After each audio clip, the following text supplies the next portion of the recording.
سورۃ البقرہ کی کچھ آیتیں اور سورہ آل عمران کی کچھ آیتیں آپ کے سامنے تلاوت کی گئی ہیں۔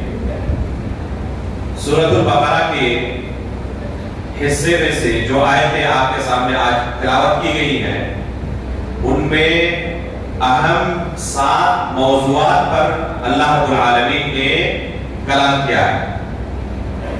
جو حصہ تیسرے پارے میں سورۃ البقرہ کا باقی ہے، اہم اور بہت ہی بنیادی 7 موضوعات پر اللہ رب العالمین نے اس حصے میں کلام کیا ہے۔ سب سے پہلی چیز ہے آیت الکرسی۔ اللہ لا الہ الا هو الحی القیوم لا تأخذہ سنۃ ولا نوم۔ یہ آیت قرآن کی سب سے بڑی آیت ہے۔ اپنے حجم کے اعتبار سے نہیں، اگر حجم کے اعتبار سے دیکھیں تو 2.5-3 سطر کی صرف آیت ہے، لیکن اپنے معنی کے اعتبار سے یہ قرآن کی سب سے عظیم آیت ہے، سب سے بڑی آیت ہے۔ یہ کس نے کہا؟ خود رسول اللہ صلی اللہ علیہ وسلم نے۔ اللہ کے رسول صلی اللہ علیہ وسلم نے ابی بن کعب رضی اللہ تعالیٰ عنہ سے سوال کیا، اے ابی، کیا تم جانتے ہو کہ قرآن کی سب سے بڑی آیت کون سی ہے؟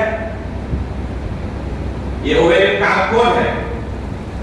جن کے بارے میں آپ کے سامنے بیان کر چکا ہوں کہ اللہ کے رسول صلی اللہ علیہ وسلم ان کے پاس گئے اور کہا کہ اللہ رب العالمین نے مجھے کہا ہے کہ میں آپ کو قرآن پڑھ کر سناؤں۔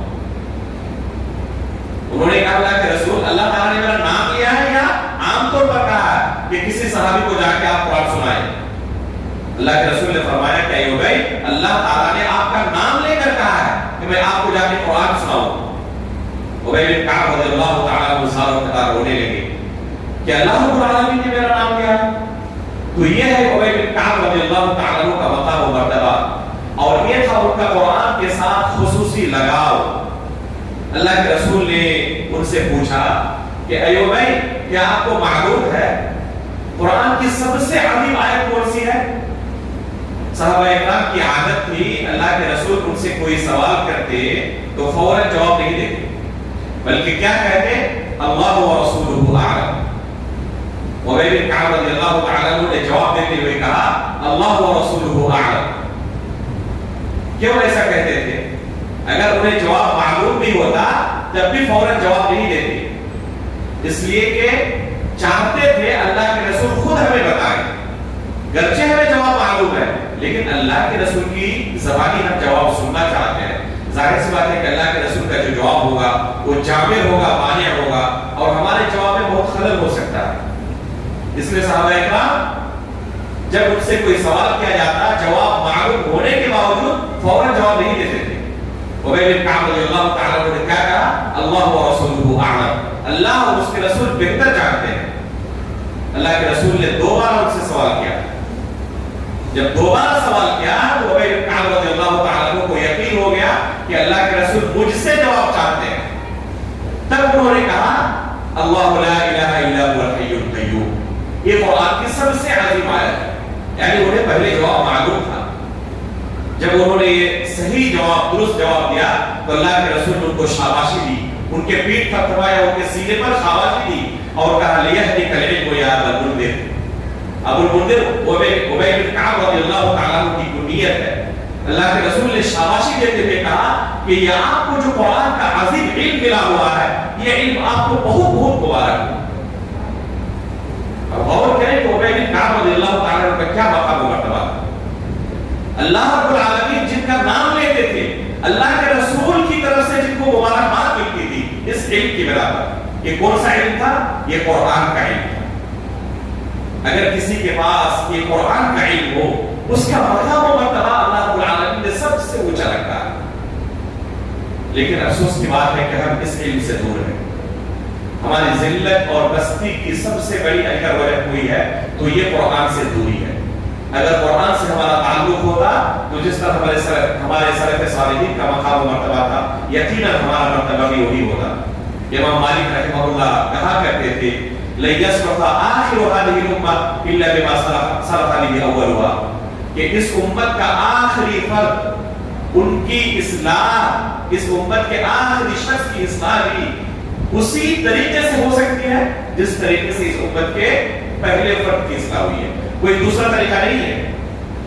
اگر ہم چاہتے ہیں کہ ہمارا مقام و مرتبہ بڑھے، ہمارے ہاتھ میں بادشاہت آئے، ہم سب پر حاکم ہو، تو طریقہ وہی ہے جو ہمارے سلف صالحین نے اختیار کیا تھا، وَأَنْتُمُ الْأَعْلَوْنَ إِن كُنتُم مُؤْمِنِينَ، تم سب پر سر بلند رہو گے، شرط ہے کہ تم مومن ہو جاؤ۔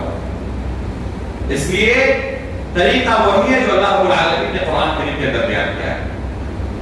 یہ حدیث اس بات پر دلالت کرتی ہے کہ یہ آیت الکرسی قرآن کی سب سے عظیم آیت ہے۔ اس کی فضیلت کے متعلق بہت ساری حدیثیں وارد ہیں، جن میں سے ایک مشہور حدیث ابو ہریرہ رضی اللہ تعالیٰ عنہ کی صدقۃ الفطر کے تعلق سے ہے۔ اللہ کے رسول صلی اللہ علیہ وسلم نے ابو ہریرہ رضی اللہ تعالیٰ عنہ کو صدقۃ الفطر کی حفاظت کی ذمہ داری سونپی، اور یہ واقعہ صحیح بخاری کے اندر موجود ہے۔ اللہ کے رسول نے انہیں صدقۃ الفطر کی حفاظت کی ذمہ داری سونپی۔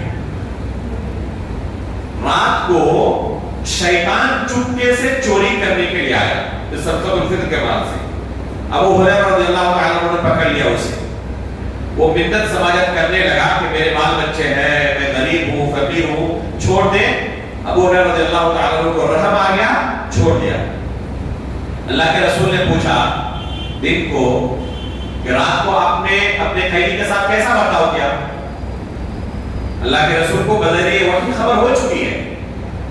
ابو ہریرہ رضی اللہ تعالیٰ عنہ نے پورا قصہ کیا سنایا کہ اس طرح ہوا تھا، میں نے پکڑ لیا تھا، لیکن جب وہ رونے گڑگڑانے لگا تو میں نے چھوڑ دیا۔ اللہ کے رسول نے کہا کہ آج رات پھر آنے والا ہے۔ اب انہیں یقین ہو گیا۔ اللہ کے رسول نے جب خبر دے دی تو صحابہ کرام کو اللہ کے رسول کوئی خبر دیتے تھے مستقبل کے بارے میں تو انہیں یقین ہوتا تھا، کوئی شک و شبہ کے درمیان نہیں رہتا تھا۔ جس طرح دن کے بعد رات آنے والی ہے یہ یقین ہے، اسی طرح صحابہ کرام کو یقین ہوتا تھا۔ رات ہوئی، شیطان پھر آیا، یہ تو پہلے سے تیار تھے، اللہ کے رسول نے پہلے تنبیہ کر دی تھی، پھر پکڑا، پھر وہی معاملہ، منت سماجت کرنے لگا، رونے گڑگڑانے لگا، پھر رحم آ گیا، پھر چھوڑ دیا۔ پھر اللہ کے رسول نے پوچھا کیا ہوا رات کو، پورا قصہ کیا سنایا؟ اللہ کے رسول نے کہا پھر آج آنے والا ہے۔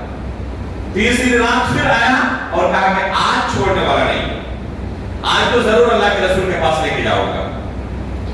بہت زیادہ رونے کی گرانے لگا، لیکن ابو ہریرہ رضی اللہ تعالیٰ عنہ ڈر سے مسئلے کہ آج نہیں، آج تو اللہ کے رسول کے پاس لے کر جاؤں گا۔ تو شیطان نے کہا کہ میں ایک وظیفہ سکھا دیتا ہوں، اس کے بدلے مجھے چھوڑ دے۔ دیکھیں علم کی فضیلت کیا ہے، نہیں چھوڑ رہے تھے لیکن جب علم ملا تو رحم آ گیا۔ کیا وظیفہ سکھلایا؟ کہا کہ جب آپ رات کو سوئے تو سوتے وقت آیت الکرسی اللہ لا الہ الا هو الحی القیوم پڑھ کر سو جائے۔ رات بھر ایک فرشتہ آپ کی حفاظت کرتا رہے گا شیطان سے، شیطان آپ کو نقصان نہیں پہنچا پائے گا۔ اللہ کے رسول صلی اللہ علیہ وسلم کے پاس پہنچے، پورا واقعہ کیا سنایا؟ اللہ کے رسول نے فرمایا پتا تھا کون ہے وہ شیطان تھا، وہ خود وہ تھا، شیطان تھا۔ آگے تنبیہ کی صدقہ وہو کذوب، جو نسخہ سکھایا ہے اس نے یہ نسخہ سچا ہے لیکن ہے بڑا جھوٹا، ہو یہ نسخہ اس کا صحیح ہے، اس نے سچ کہا ہے لیکن ہے بڑا جھوٹا۔ یہ جملہ اللہ کے رسول کا صدقہ وہو کذوب، یہ بہت بڑا اصول و ضابطہ ہے اہل سنت والجماعت کا کہ علم صرف ایسے لوگوں سے لیا جائے گا جو صحیح المنہج ہو، جن کے اندر بدعات ہو، ان سے علم نہیں لیا جائے گا، گرچہ ان کی بات سچی ہو لیکن ان سے علم نہیں لیا جائے گا۔ کیسے یہ قاعدہ نے اس کو بات کیا؟ اللہ کے رسول نے شیطان کی بات کی تصدیق کرنے کے ساتھ ساتھ تنبیہ کر دی کہ وہ بڑا جھوٹا ہے، اس سے بچ کر رہنا۔ ایک صحیح بات کہہ کر 10 غلط باتوں کو اس میں ملانے والا ہے، اور اہل بدعت کی پہچان یہی ہوتی ہے۔ کوئی بھی بدعتی جماعت ایسی آپ کو نہیں ملے گی جو 100% غلط ہو۔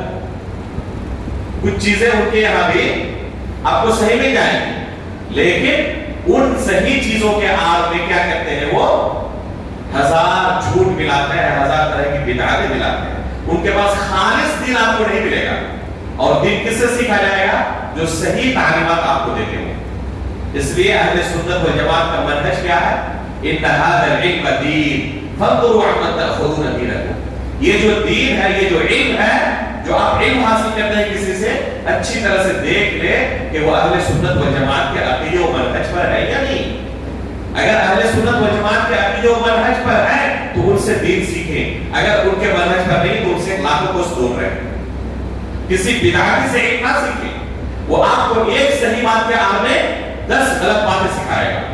اس لیے ضروری ہے اچھی طرح جانچ لے, پرکھ لے کہ جن سے ہم دین سیکھ رہے ہیں وہ قابل اعتماد ہے یا نہیں. امام مسلم رحمہ اللہ نے اپنی صحیح کے مقدمے میں اس منہج کو بہت ہی تفصیل کے ساتھ بیان کیا. اگر اس منہج کو کسی کو جاننا ہو, سیکھنا ہو تو مقدمہ صحیح مسلم پڑھیں. میں جامعہ اسلامیہ غربات کوثر نورہ میں مقدمہ مسلم کو تفصیل کے ساتھ پڑھاتا ہوں طلبہ کو, کیونکہ اہل سنت والجماعت کا منہج اس میں بیان کیا گیا ہے کہ دین کن سے سیکھنا ہے. امام مسلم نے اس مقدمے کے اندر بنیادی طور پر 2 چیزیں ذکر کی ہیں. پہلی چیز کہ جس سے آپ دین سیکھ رہے ہیں اچھی طرح پہلے جانچ لیں, پرکھ لیں کہ وہ خود دین کسی استاد سے سیکھا یا نہیں سیکھا. ایسا تو نہیں کہ کتاب پڑھ کر خود سے عالم بن گیا ہو اور لوگوں کو آگے دین سکھانے لگا ہو. ایسے لوگوں سے دین نہیں سیکھا جائے گا. صحیح مسلم کے مقدمے میں امام مسلم بیان کرتے ہیں, ابو الزناد رحمہ اللہ کا قول کہ مدینے کے اندر سینکڑوں ایسے لوگ موجود تھے جو امانت دار تھے, ان کی امانت میں کوئی خلل نہیں تھا, خائن نہیں تھے, خیانت کرنے والے نہیں تھے. ما یؤخذ عنہ العلم یقال لیس من اہلہ, ان سے علم نہیں لیا جاتا تھا. کیوں؟ کہا جاتا تھا کہ یہ اہل علم میں سے نہیں ہے, یہ خود سے سکھاتے تھے لوگوں کو دین, لیکن صحابہ تابعین تابعین ان سے دور رہتے تھے کہ نہیں ان سے دین نہیں سیکھنا ہے. کیوں؟ امام مالک رحمہ اللہ نے اس کی وجہ بیان کرتے ہوئے کہا ہے کیونکہ یہ دین جو لوگوں کو سکھا رہے تھے نا, کسی استاد کے پاس پڑھ کر انہوں نے یہ دین نہیں سیکھا تھا, کتابوں سے رٹ لیا تھا. اور افسوس کہ آج بھی بہت سارے ایسے لوگ ہیں معاشرے کے اندر جو کسی استاد سے شریعت کا علم نہیں سیکھے, کتابوں سے سیکھے ہیں. دوسری قسم کے لوگ جن سے دین نہیں سیکھا جائے گا کون ہے؟ جو اہل بدعت ہے, گرچہ علامہ ہو, علامہ الدہر ہو, لیکن اگر وہ اہل بدعت میں سے ہے تو ان سے بچ کر رہنا ہے, ان سے دین نہیں سیکھا جائے گا. اور علماء نے اس حدیث سے صدق کا وہ کہو جو آیت الکرسی کی فضیلت میں ابو ہریرہ رضی اللہ تعالی عنہ کی حدیث میں ہے, اس سے یہ قاعدہ استنباط کیا ہے. تو آیت الکرسی کی فضیلت اس حدیث سے کیا سمجھ میں آئی؟ آج سے اپنی عادت بنا لیں, سونے سے پہلے آیت الکرسی پڑھ کر سونا ہے, بغیر آیت الکرسی کے کبھی نہیں سونا ہے. کیا فائدہ ہوگا؟ ایک فرشتہ آپ کے ساتھ لگا ہوا رہے گا رات بھر شیطان سے آپ کی حفاظت کرنے کے لیے. کس چیز سے حفاظت کرے گا؟ شیطان آپ کو جسمانی تکلیف دے گا, آپ کو مارے گا, پیٹے گا. شیطان جسمانی تکلیف بھی دیتا ہے, بعض لوگوں کو جسمانی تکلیف بھی شیطان دیتا ہے, اس سے بھی حفاظت کرے گا. لیکن اصل جو حفاظت ہے وہ کس چیز کی حفاظت ہے؟ آپ کے دین و ایمان کی حفاظت ہے. شیطان کی سب سے بڑی کوشش کیا ہے؟ ایک انسان کو جنت سے دور کر کے جہنم میں داخل کرنا. یہ شیطان کی سب سے بڑی کوشش ہے. جب انسان رات کو سوتا ہے شیطان اس کے ساتھ لگ جاتا ہے اور اسے تھپکی دیتے رہتا ہے, الا ایھا اللیل الطویل, ابھی رات کافی لمبی ہے, سوتے رہو سوتے رہو, یہاں تک کہ سورج طلوع ہو جاتا ہے اور اس کے کان میں پیشاب کر کے بھاگ جاتا ہے. شیطان کی بڑی کوشش کیا ہوتی ہے کہ آپ کی فجر کی نماز غائب ہو جائے, فجر کی نماز آپ نہ پڑھ سکے وقت پر. یہ سب سے بڑی کوشش ہوتی ہے. اگر آپ آیت الکرسی پڑھ کر سو رہے ہیں تو شیطان کامیاب نہیں ہوگا. یہ جو فجر کی نماز سے غائب رہتے ہیں تو اس کی بڑی وجہ یہ بھی ہے کہ ہم اذکار کا اہتمام نہیں کرتے. انشاءاللہ فجر بعد کے درس میں جو اذکار کے تعلق سے ہم بیان کریں گے تو اس ذکر کے متعلق تفصیل کے ساتھ بیان کریں گے کہ اس میں کیا ہے. تو یہ ہے شیطان سے حفاظت کا مقصد. اسی طرح سنن نسائی کی ایک حدیث ہے, اللہ کے رسول فرماتے ہیں کہ جس نے شام کے وقت آیت الکرسی کی تلاوت کی صبح تک شیطان سے اس کی اللہ رب العالمین حفاظت فرماتا ہے. اسی طرح صبح کے وقت تلاوت کی تو شام تک شیطان سے اس کی حفاظت ہوتی ہے. یہ حدیث بھی صحیح ہے. ایک اور حدیث ہے جس کی صحت کے بارے میں محدثین کے نزدیک کچھ کلام ہے, اللہ البانی رحمہ اللہ نے اسے صحیح قرار دیا ہے. وہ حدیث کیا ہے؟ من قرأ آیت الکرسی دبر کل صلاۃ مکتوبہ لم یمنعہ من دخول الجنۃ الا الموت. جو شخص ہر فرض نماز کے بعد آیت الکرسی کی تلاوت کرتا ہے, جنت جانے سے اسے کوئی چیز نہیں روک سکتی سوائے موت کے. یعنی جیسے وفات ہوگی وہ جنتی ہوگا. کسی کو پتا ہے کب کس کی وفات ہوگی؟ کسی کو پتا نہیں ہے. اگلی نماز پڑھنے کا موقع ملے گا نہیں ملے گا اللہ رب العالمین کے سوا کوئی نہیں جانتا. اس لیے میرے بھائیوں اپنی عادت بنا لیں, ہر فرض نماز کے بعد چاہے کتنا ہی ضروری کام کیوں نہ ہو آیت الکرسی پہلے پڑھ لیے تب کام میں لگنا ہے. مسجد سے جلدی نکلنا نہیں پڑے تو راستے میں چلتے ہوئے پڑھ لیں, لیکن آیت الکرسی سے پہلے کسی کام میں مشغول نہ ہو ہر فرض نماز کے بعد.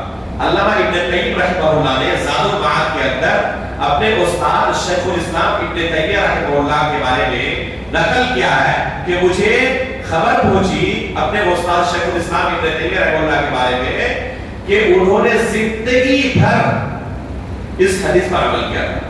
کبھی کوئی فرض نماز ایسی نہیں پڑھی جس کے بعد آیت الکرسی کو انہوں نے تلاوت نہ کی. اگر انسان اپنی عادت بنا لے تو اس کا نتیجہ کیا ہوگا؟ جب بھی وفات ہوگی انشاءاللہ اس فضیلت کے اندر داخل ہوگا. اور فضیلت کیسی؟ جنت میں داخل ہونے کی. اس سے بڑی اور کیا طلب ہو سکتی ہے ایک مومن کی؟ اس لیے میرے بھائیوں اس چیز کو اپنی عادت بنا لیں. ایک اور چیز میں بتانا چاہوں گا کہ اس طرح کی کوئی بھی فضیلت آپ کو اگر کسی بھی حدیث میں ملے کہ فلاں عمل کیے فضیلت ہے, فلاں عمل کیے فضیلت ہے, فلاں ذکر کیے فضیلت ہے, تو اس ذکر پر آپ غور و فکر کریں. اس کی فضیلت ایسے ہی نہیں رکھی ہے اللہ تعالیٰ نے, اس کے اندر بہت اہم میسج ہے, بہت اہم پیغام ہے جو اللہ رب العالمین ہمیں اس پر غور و فکر کرنے کی دعوت دے رہا ہے. یہ فضیلت ایسے ہی نہیں ہے کہ آپ بار بار ہر نماز کے بعد پڑھیں, صبح پڑھیں, شام کو پڑھیں, سوتے وقت پڑھیں. یہ بار بار جو اللہ رب العالمین آپ کو پڑھنے کا حکم دے رہا ہے تو اس کے پیچھے مقصد ہے کہ اس میسج پر آپ غور کریں کہ آپ کیا پڑھ رہے ہیں. پورے قرآن کے اندر یہ واحد آیت ہے جس میں سب سے جامع انداز میں اللہ رب العالمین کے تعلق سے بیان ہوا. اس کو ایسے ہی نہیں کہا گیا یہ قرآن کی سب سے بڑی آیت ہے. پورے قرآن میں شیخ الاسلام ابن تیمیہ رحمہ اللہ فرماتے ہیں کہ سورۃ الحدید کے آخر میں, اسی طرح سورۃ الحشر کے آخر میں بھی اللہ رب العالمین کے تعلق سے جامع انداز میں بیان ہوا, لیکن ایک آیت میں نہیں کئی آیتوں میں. اور یہ آیت جو سورۃ البقرہ کی آیت الکرسی, اس کے اندر صرف ایک آیت میں اللہ رب العالمین کے تعلق سے انتہائی جامع انداز میں اللہ رب العالمین کا تعارف موجود ہے. اس آیت میں اللہ تعالیٰ کے 5 اسماء الحسنی کا تذکرہ ہے, 20 سے زائد صفات کا تذکرہ ہے اس آیت میں. ایسے یہ سب سے عظیم آیت نہیں ہے. یہ 5 اسماء کیا ہے؟ ایک ہے اللہ, ایک ہے الحی, ایک ہے القیوم, اور ایک ہے العلی, اور ایک ہے العظیم. اللہ, الحی, القیوم, العلی, العظیم, یہ 5 اسماء ہیں جن کا تذکرہ اس آیت میں آیا ہوا ہے. لفظ اللہ کا معنی کیا ہے؟ معبود. اللہ لا الہ الا ہو, یہ حقیقت میں کلمہ لا الہ الا اللہ ہے جس کے بغیر کوئی شخص مسلمان نہیں ہو سکتا. کیا معنی اللہ لا الہ الا ہو کا؟ کہ اللہ کے سوا کوئی برحق معبود نہیں. یہ ہے اس کلمے کا معنی. بعض لوگ کیا ترجمہ کرتے ہیں کلمہ لا الہ الا اللہ کا؟ معبود کے ساتھ ترجمہ نہیں کرتے. الہ کا ترجمہ عربی زبان میں معبود کے ہوتا ہے. بعض لوگ کہتے ہیں کہ اللہ کے سوا کوئی خالق نہیں, بعض لوگ کہتے ہیں اللہ کے سوا کوئی رازق نہیں, بعض لوگ کہتے ہیں کہ اللہ کے سوا اس کائنات کو چلانے والا کوئی نہیں, بعض لوگ کہتے ہیں اللہ کے سوا کوئی حاکم نہیں. یقیناً یہ اللہ کی صفات ہے, لیکن لا الہ کا یہ معنی نہیں ہے. اہل عرب بھی, کفار اور مشرکین بھی اللہ کو خالق مانتے تھے نہیں مانتے تھے؟ مانتے تھے. تو اس کلمے کو کہنے کے بعد میں اگر یہ معنی کیا جائے کہ اللہ کے سوا کوئی خالق نہیں تو کفار بھی کہہ سکتے تھے اس جملے کو. لیکن جب اللہ کے رسول نے کہا یا ایھا الناس قولوا لا الہ الا اللہ تفلحوا، اے لوگوں لا الہ الا اللہ کو تم کامیاب ہو جاؤ گے، کہہ دیے تھے وہ انکار کر دیے تھے، انکار کر دیے تھے. کیا کہا تھا انہوں نے؟ اجعل الالہۃ الہ واحدہ ان ھذا لشیء عجاب، اپنے تمام معبودوں کو چھوڑ کر صرف ایک اللہ کی عبادت کرنے سے، یہ تو بہت عجیب و غریب مطالبہ ہے آپ کا، یہ کیسے ہو سکتا ہے؟ انہوں نے اس کلمے کا معنی سمجھا تھا، لیکن افسوس کے مسلمانوں میں سے بے شمار ایسے مسلمان ہیں جو کلمہ لا الہ الا اللہ کا صحیح معنی جو کفار قریش سمجھ چکے تھے، مسلمانوں میں سے بہت سارے لوگ ایسے ہیں جو اس کا معنی نہیں سمجھتے، اس کلمے کو اپنی زبان سے ادا بھی کرتے ہیں اور ساتھ میں اللہ تعالیٰ کے ساتھ دوسروں کو شریک بھی ٹھہراتے ہیں، اللہ کے علاوہ دوسروں کو پکارتے بھی ہیں، اللہ رب العالمین کے علاوہ دوسروں کے در پہ جا کے سجدہ بھی کرتے ہیں. کیا انہوں نے لا الہ کا معنی سمجھا؟ اگر لا الہ الا اللہ کا معنی انہوں نے سمجھا ہوگا تو قطعاً اللہ تعالیٰ کے ساتھ کسی دوسرے کو شریک نہیں کہہ سکتے. تو یہ معنی نہیں ہے لا الہ الا اللہ کا، لا خالق ولا رازق ولا مدبر ولا حاکم جو بعض لوگ کرتے ہیں، یہ معنی نہیں ہے. بعض لوگ کہتے ہیں کہ اللہ تعالیٰ کے سوا کوئی حاکم نہیں ہے، اور توحید کا معنی توحید حاکمیت بھی ہے. میرے بھائیوں لا الہ الا اللہ کے معنی نہیں ہے. اللہ رب العالمین نے اللہ کے رسول صلی اللہ علیہ وسلم کو اس دنیا میں کس لیے بھیجا تھا؟ کہ صرف ایک اللہ کی عبادت ہو، اس مقصد سے. تو الہ کا ترجمہ ہوتا ہے معبود کی، کہ اللہ کے سوا کوئی برحق معبود نہیں. معبود بہت سارے ہیں لیکن سب کے سب جھوٹے ہیں. برحق معبود کون ہے؟ فقط اور فقط اللہ رب العالمین کے ساتھ. تو یہ لفظ اللہ ہے جو کہ قرآن کریم کے اندر ایک دو جگہوں پر نہیں، کتنی جگہوں پر آیا ہے؟ تقریباً 2200 جگہوں پر یہ نام آیا ہوا ہے. تقریباً 2200 جگہوں پر یہ نام آیا ہوا ہے. اسی طرح بہت ساری آیتوں کی شروعات اسی لفظ اللہ سے ہوتی ہے. بہت ساری آیتوں کی شروعات جیسے اللہ لا الہ الا ہوا، تو اس طرح بے شمار آیتیں ہیں جن کی شروعات لفظ اللہ سے ہوتی ہے. ایک سورہ ہے قرآن میں سورۃ المجادلہ، جس کی ہر آیت میں لفظ اللہ موجود ہے، جس کی ہر آیت میں لفظ اللہ موجود ہے. تو یہ اللہ رب العالمین کا سب سے عظیم نام ہے. تمام نام جو اللہ رب العالمین کے ہیں وہ اسی نام کی طرف منسوب ہوتے ہیں. مثلا کیا کہا جاتا ہے کہ الرحمن اللہ کا نام ہے، یہ نہیں کہا جاتا کہ اللہ الرحمن کا نام ہے، ایسا نہیں کہا جاتا. الحلیم اللہ کا نام ہے، الغفور اللہ کا نام ہے، الصبور اللہ کا نام ہے. تو تمام ناموں کی نسبت کس کی طرف کی جاتی ہے؟ اس لفظ اللہ کی طرف. تو یہ اللہ رب العالمین کا سب سے عظیم نام ہے. دوسرے جو نام ہے اللہ رب العالمین کے، جب پکارا جائے تو اس سے الف لام حذف ہو جاتا ہے، لیکن لفظ اللہ سے کبھی الف لام حذف نہیں ہوتا. جیسے کہیں گے یا اللہ، الف لام کے ساتھ اس کو پکاریں گے. لیکن جو دوسرے نام ہے اللہ کے، جیسے حلیم ہے، سمیع ہے، غفور ہے، یہ سب اللہ کے نام ہے. تو اگر پکارنا ہو یا حیو یا قیوم، یا الحیو نہیں کہیں گے، الف لام کے ساتھ نہیں کہیں گے، الف لام حذف کر کے کہیں گے. لیکن اللہ نام کی خصوصیت یہ ہے کہ اس سے الف لام کبھی حذف نہیں ہوتا. تو یہ پہلا نام ہے. دوسرا نام کیا ہے؟ الحی، اور تیسرا ہے القیوم. الحی اور القیوم یہ دو نام ایسے ہیں جن کے بارے میں علماء فرماتے ہیں کہ تمام اللہ کے ناموں کا مجموعہ ہے، یہ خلاصہ ہے یہ دو نام، الحی اور القیوم. جتنے اللہ رب العالمین کی صفات ذاتیہ ہیں، صفات ذاتیہ مطلب جیسے اللہ رب العالمین السمیع ہے، سننے والا، البصیر ہے، دیکھنے والا. ٹھیک ہے، اللہ رب العالمین کی بہت ساری صفات ہیں جو ذاتی صفات ہیں، جیسے دیکھنے کی طاقت ہے، سننے کی طاقت ہے، بولنے کی، کلام کرنے کی طاقت ہے. اللہ رب العالمین کا وجہ ہے، چہرہ ہے، آنکھ ہے اللہ رب العالمین کی، یہ صفات ہے نا. یہ ذاتی صفات ہے. تو تمام صفات ذاتیہ یہ الحی کے اندر شامل ہے. حی کا معنی کیا؟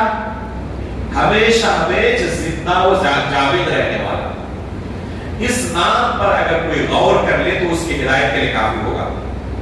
دنیا کے اندر کوئی ذات ایسی نہیں ہے, کوئی مخلوق ایسی نہیں ہے جس کو ہم الحی کہہ سکیں, جو ہمیشہ سے زندہ تھا اور ہمیشہ زندہ رہنے والا ہے. یا تو شروع میں زندہ نہیں تھا, اب زندہ ہوا ہے, اب اس کے بعد زندگی, جیسے ہم لوگ ہیں.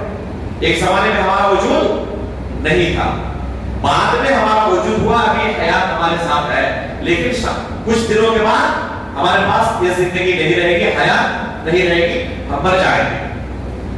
کچھ ایسے ہیں جن کے پاس سرے سے حیات ہی نہیں ہے, جیسے کہ یہ آپ کے سامنے, اس کے اندر حیات ہی نہیں ہے, زندگی نہیں ہے. کچھ ایسے ہیں جن کے پاس پہلے حیات تھی اب نہیں ہے, جیسے کہ جو قبرستان کے اندر مردے ہیں, پہلے حیات تھی لیکن اب نہیں ہے. کوئی ذات آپ کو ایسی نہیں ملے گی جس کے اندر شروع سے حیات ہے اور ہمیشہ حیات اور زندگی رہنے والی ہے, اللہ رب العالمین کے علاوہ. جب تمام مخلوقات زندگی کے اعتبار سے ناقص ہے, کامل نہیں ہے, تو کیا وہ عبادت کی مستحق ہو سکتی ہے؟ جو اپنی زندگی کا مالک نہ ہو وہ کیسے عبادت کی مستحق ہو سکتی ہے؟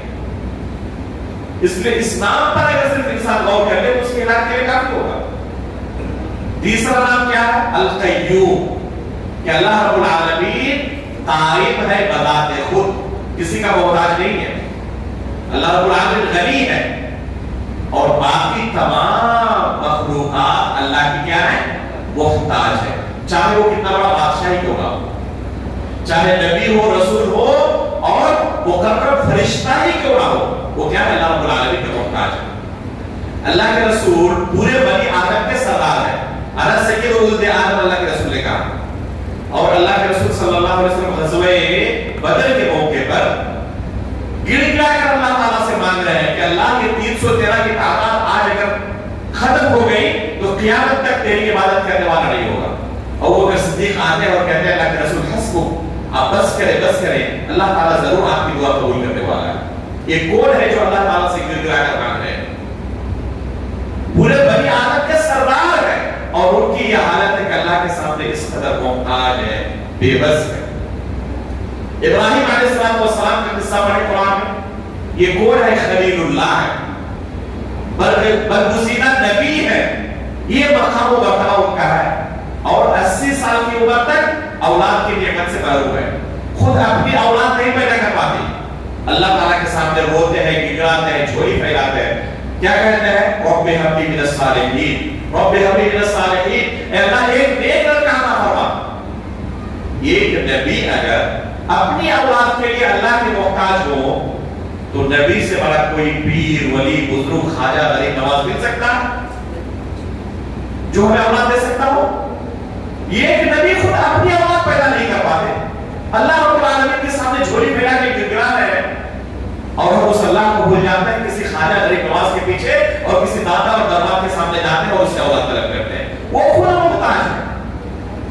اگر کوئی ذات ہے جو قیوم ہے وہ فقط اور فقط اللہ رب العالمین کی ذات ہے. تو یہ تیسرا اسم ہے, تیسرا نام ہے القیوم. چوتھا نام کیا ہے؟ العلی, اللہ رب العالمین بلند و بالا ہے.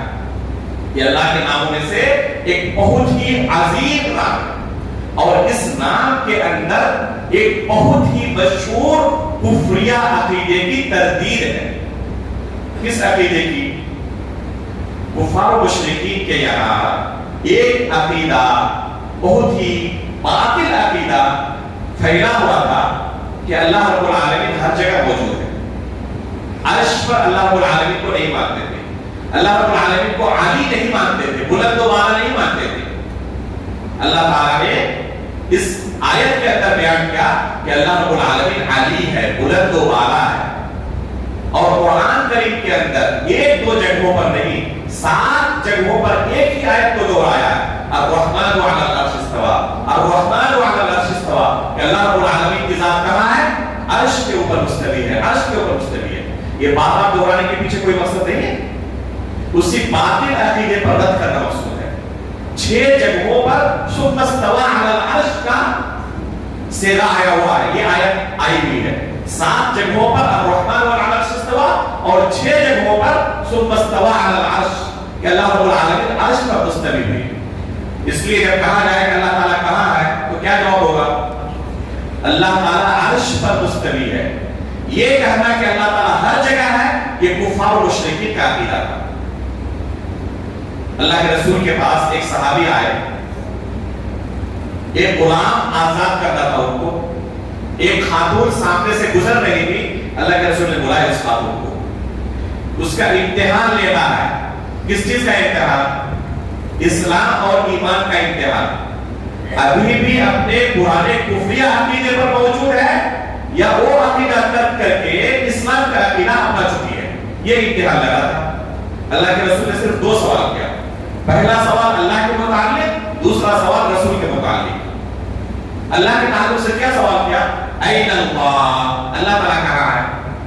فرماتی ہے آسمان کی طرف اشارہ کرتے ہوئے کہ آسمانوں کے اوپر اللہ تعالیٰ اوپر ہے، وہ هو العلی، اللہ تعالیٰ بلند و بالا ہے۔ دوسرا سوال میں کون ہوں؟ فرماتے ہیں انت رسول اللہ، آپ اللہ کے رسول ہیں۔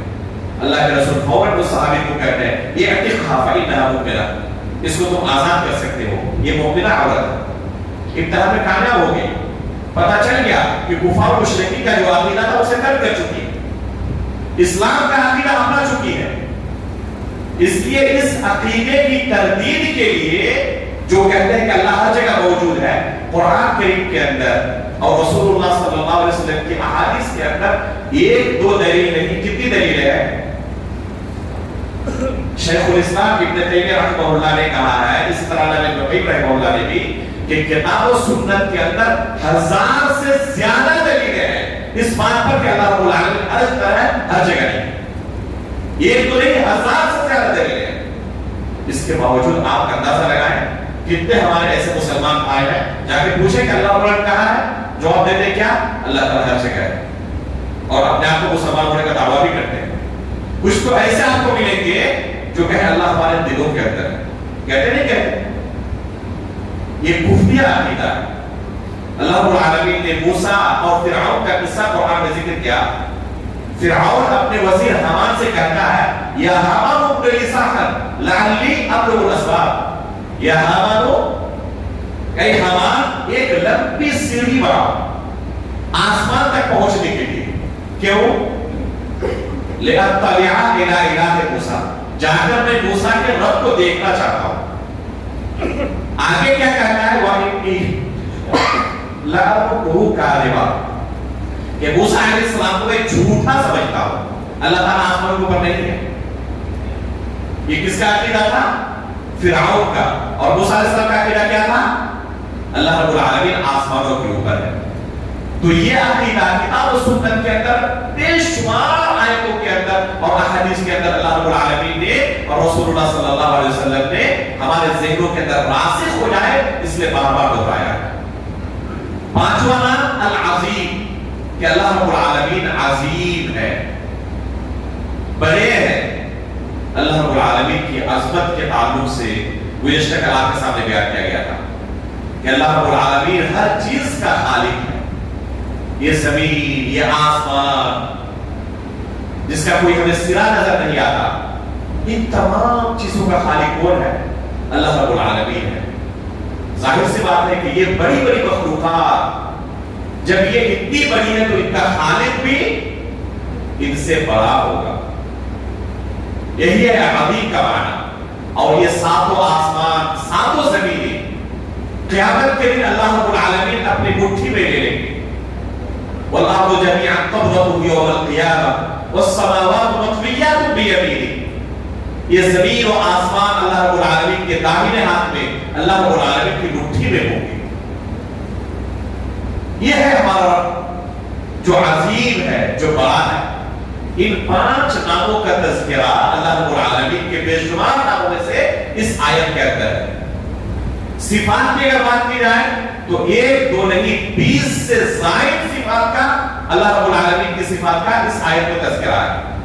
ظاہر اس بات ہے کہ تمام کو بیان کرنے کے وقت چاہیے، ایک صفت کے بارے میں آپ کو بیان کر رہا ہوں۔ علم کے بارے میں اللہ تعالیٰ نے اس آیت کے اندر کیا کہا ہے؟ یعلم ما بین ایدیہم وما خلفہم ولا یحیطون بشیء من علمہ الا بما شاء وسع کرسیہ السماوات والارض، کہ جو کچھ ہو چکا آگے پیچھے ہر چیز کے بارے میں اللہ رب العالمین جانتے ہیں. اللہ رب العالمین کو ہر چیز کا علم ہے. ولا یحیطون بشیء من علمہ، مخلوق کے اندر اتنی طاقت نہیں ہے کہ اللہ رب العالمین کے علم کے کسی بھی حصے کا وہ احاطہ کر سکے. اللہ رب العالمین کے علم کے آگے مخلوق کا علم اتنا ہیچ ہے، اتنا ہیچ ہے کہ ایک مثال میں دی تھی سمندر کی. اسی طرح چندریان 3 کے بارے میں کہا تھا کہ باقی چیزوں کے بارے میں خود سائنسدانوں کا اعتراف ہے کہ ابھی اب تک کوئی علم نہیں ہوا ہے.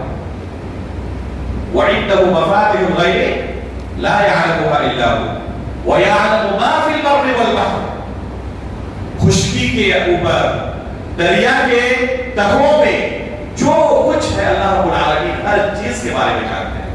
یہاں تک کہ اللہ تعالیٰ نے کیا کہا؟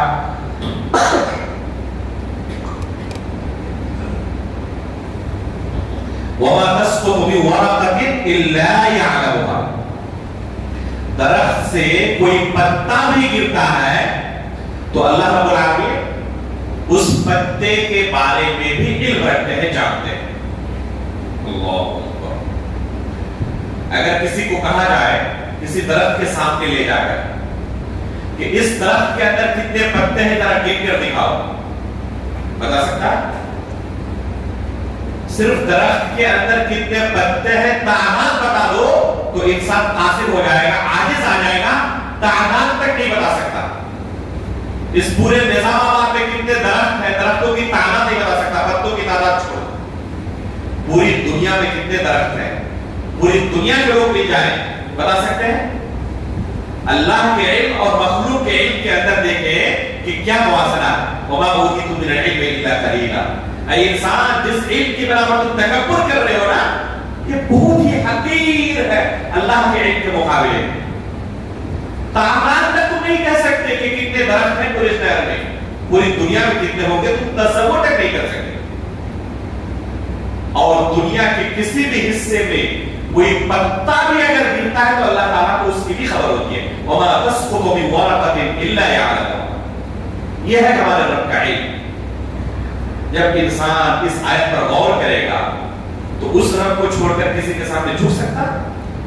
اس رب کو چھوڑ کر کسی کے سامنے اپنی جھولی پھیلا سکتا؟ قرآن پر غور و فکر نہ کرنے کی وجہ سے، تدبر نہ کرنے کی وجہ سے یہ شرک و بدعات آج ہمارے معاشرے کے سماج کے اندر موجود ہے. قرآن پر غور و فکر کرنے والا، تدبر کرنے والا کبھی شرک اور بدعات کے اندر مبتلا نہیں ہو سکتا. جنہوں کی جماعت نے کیا کہا تھا؟ انه استمع نفر من الجن فقالوا انا سمعنا قرانا عجبا يهدي الى الرشد فآمنا به ولن نشرك بربنا احدا. اب ہماری زندگی میں قرآن داخل ہو چکا ہے، اب ہم اللہ کے ساتھ کسی کو شریک نہیں ٹھہرائیں. یہ شرک و بدعات جو ہماری زندگی میں، یہ قرآن سے دوری کا نتیجہ ہے. تو یہ ہے ایک عظیم موضوع اس تیسرے پارے کا، بلکہ پورے قرآن کا. اگر یہ آیت ہم نے سمجھ لیا، آیت الکرسی کو، تو قرآن کا خلاصہ گویا کہ ہم نے سمجھ لیا. یہ عظیم آیت ہے، سب سے بڑی، سب سے عظیم آیت یہ اللہ کے رسول صلی اللہ علیہ وسلم کی زبانی یہ آیت الکرسی ہے. اور جو چند اہم عناوین کا اور اہم موضوعات کا اس سورۃ البقرہ کے آخر میں تذکرہ آیا ہے. ایک ہے البعث بعد الموت کے بارے میں، کہ مرنے کے بعد ہمیں دوبارہ اٹھایا جائے گا. اللہ رب العالمین نے اس تیسرے بارے میں دو واقعات کا تذکرہ کیا ہے مسلسل. ایک عزیر علیہ السلام کا واقعہ اور ایک ابراہیم علیہ السلام کا واقعہ. عزیر علیہ السلام کے واقعے میں کیا ہے؟ او كالذي مر على قرية وهي خاوية على عروشها قال أنى يحيي هذه الله بعد موتها فأماته الله 100 عام ثم بعثه قال كم لبثت؟ قال لبثت يوما أو بعض يوم. ایک نبی ہے، اللہ رب العالمین نے 100 سال تک انہیں موت دے دی. فأماته الله 100 عام، 100 سال تک وہ مردہ رہے. ثم بعثه، پھر دوبارہ ان کو اللہ نے زندگی دی. اس کے بعد سوال کیا؟ کب لبثت، کتنے دنوں تک تم اس حالت میں رہے، موت کی حالت میں؟ قالا یومن او بعض یوم، ایک دن یا ایک دن کا کچھ حصہ ہوگا. تھے کتنے دن؟ 100 سال. اور کیا جواب دے رہے ہیں؟ ایک دن یا ایک دن کا کچھ حصہ ہوگا. یہ کون ہے؟ ایک نبی ہے. یہ کون ہے؟ ایک نبی ہے. اور ایک نبی کو وفات کے بعد اتنا بھی علم نہیں ہوتا کہ کتنی مدت گزر چکی. اور آج کل لوگ کیا کرتے ہیں؟ اپنے پیر و اولیاء کے بارے میں یہ عقیدہ رکھتے ہیں کہ ان کو ہمارے بارے میں سب کچھ خبر ہوتی ہے. ہم جو ان سے مدد مانگتے ہیں، ان سے فریاد رسی کرتے ہیں، ہماری ہر بات کو سنتے ہیں. ایک نبی کو یہ مدت تک کے بارے میں وہ صحیح جواب نہیں دے پاتے کہ کتنے وقت تک ہم ہوتا رہے. تو یہ پیر اولیاء اور بزرگان دین نبی سے بڑھ کر اس بارے میں ہماری جو قرآن رہنمائی کر رہا ہے کہ ہماری اس سے آنکھ نہیں کھلتی. ایک نبی کا واقعہ اللہ تعالیٰ نے ذکر کیا یہاں پر، اور سورۃ الکہف میں اولیاء کرام کا واقعہ ذکر کیا ہے، اصحاب کہف کا. 309 سال تک وہ غار میں رہے. جب اللہ نے دوبارہ زندگی دی، پوچھا کہ کتنے دن تک تھے، یہی جواب انہوں نے بھی دیا، ایک دن یا دن کا کچھ حصہ ہوگا. ایک نبی کے بارے میں اور اولیاء کرام کے بارے میں دو واقعہ اللہ تعالیٰ نے بیان کیا. کس لیے؟ تاکہ کسی کے اندر یہ باطل عقیدہ نہ آ جائے کہ مرنے کے بعد مردے سنتے ہیں اور انہیں ہماری ہر چیز کی خبر ہوتی ہے. آج کے اولیاء، آج کے بزرگان دین کیا اصحاب کہف سے بڑے ولی ہیں جن کا تذکرہ اللہ نے، جن کا تزکیہ اللہ نے قرآن میں کیا؟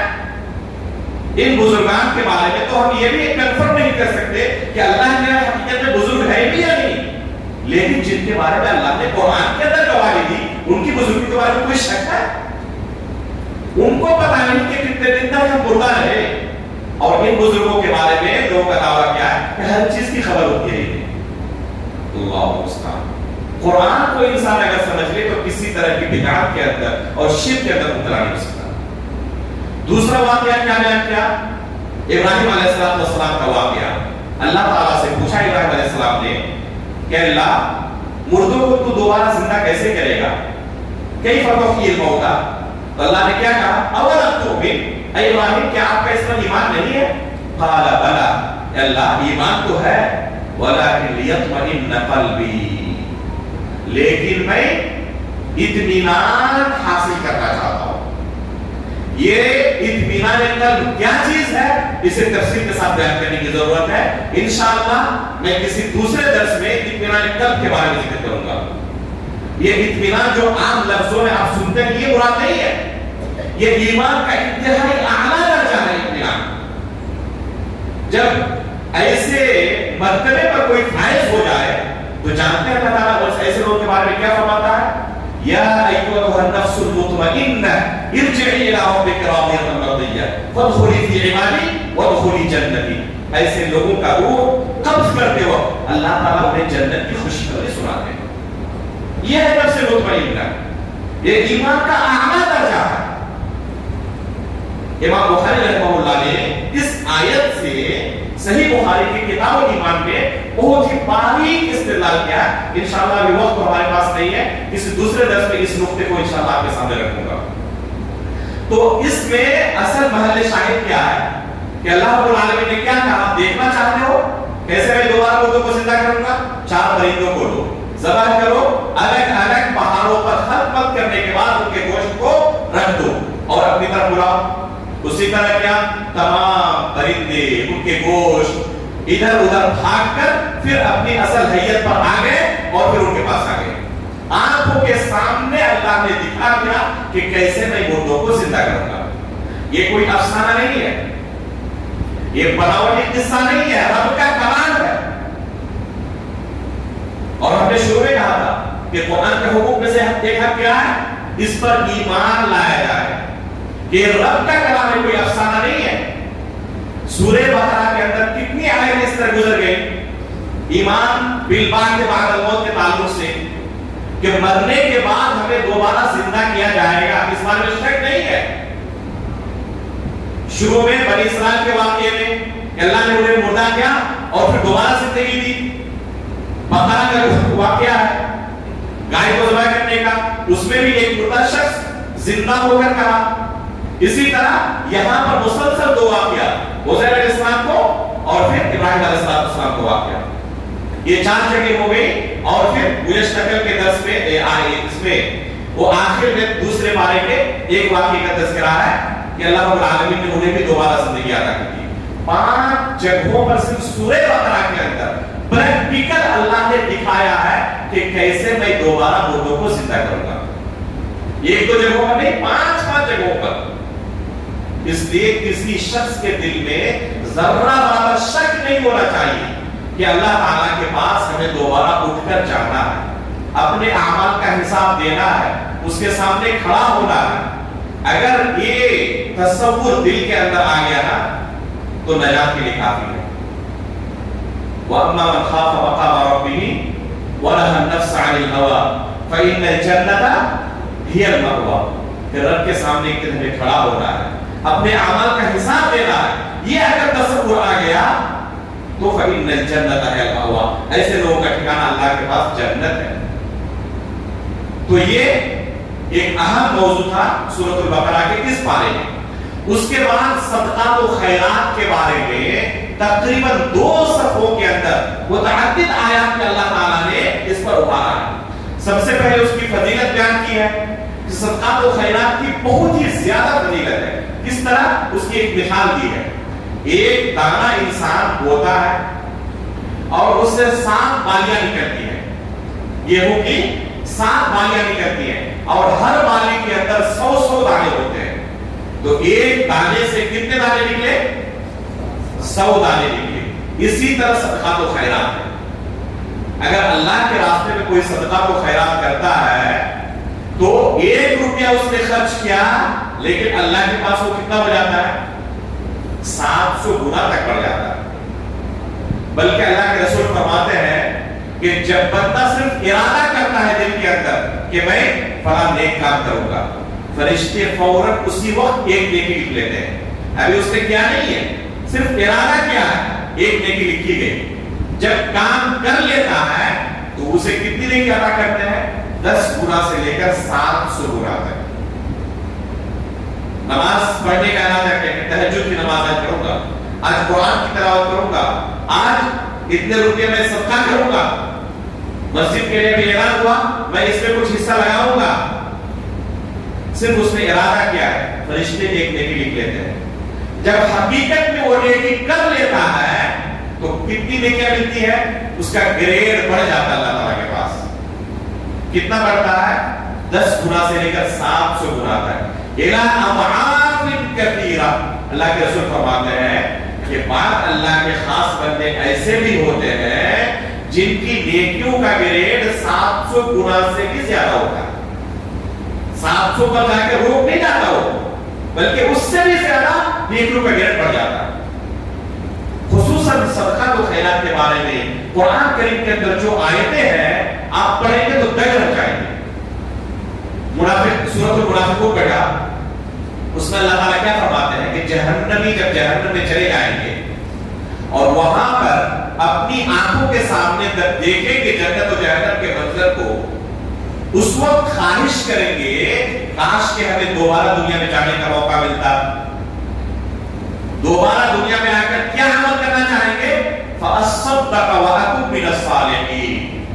صرف ایک عمل کا تذکرہ اللہ نے کیا ہے کہ دوبارہ وہ خواہش کریں کہ کاش دوبارہ دنیا میں جاتے ہیں اور خوب صدقات و خیرات کر کے اللہ کے پاس دوبارہ آتے ہیں, کیونکہ وہاں پر اپنی آنکھوں سے دیکھیں گے کہ صدقات و خیرات کرنے والے جو لوگ تھے اللہ تعالیٰ کے پاس ان کو کیا مقام و مرتبہ مل رہا ہے. تو خواہش کریں گے کاش ہم بھی ایک بار جانے کا موقع ملتا, ہم بھی صدقات و خیرات کر کے اور اللہ کے پاس دوبارہ آتے. ان کو تو موقع ختم ہو چکا جو وفات پا چکے, لیکن ابھی بھی ہمارے پاس یہ موقع ہے یا نہیں؟